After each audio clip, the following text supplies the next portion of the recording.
Kamalpur Tehsil office was inaugurated on Thursday in presence of MLA Manoj Kanti Dev. Present were Kamalpur Subdivision Magistrate G.S. Nayak, Nagar Panchayat Chairman Prashant Sinha and others.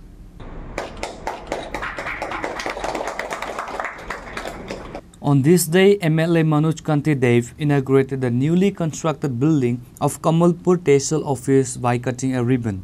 Present on the occasion were Kamalpur Subdivision Magistrate G.S. Nayak, Nagar Panchayat Chairman Prashant Sinha, Vice Chairman Subrata Majumdar and others.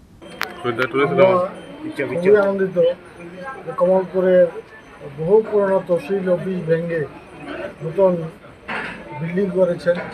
তার জন্য আমি মাননীয় মহকুমা শাসক যিনি রয়েছেন ওনারও কৃতিত্ব দিতে চাই, ওনারও ভূমিকা রয়েছে। এবং 30 লক্ষ টাকা ব্যয়ে এটা ফার্নিচার সহ বাউন্ডারি ওয়াল সহ টোটাল কস্ট এস্টিমেট কস্ট 30 লক্ষ টাকা পড়েছে। 30 লক্ষ টাকার মধ্যে খুব সুন্দর হয়েছে ছোট্ট বিল্ডিং।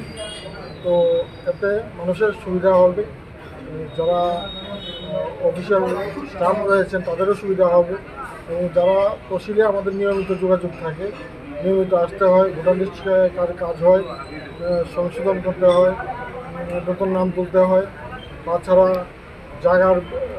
মানুষের জায়গা সংক্রান্ত বিষয়, জমি সংক্রান্ত বিষয় রয়েছে, তার জন্য তহসিলে আসতে হয়।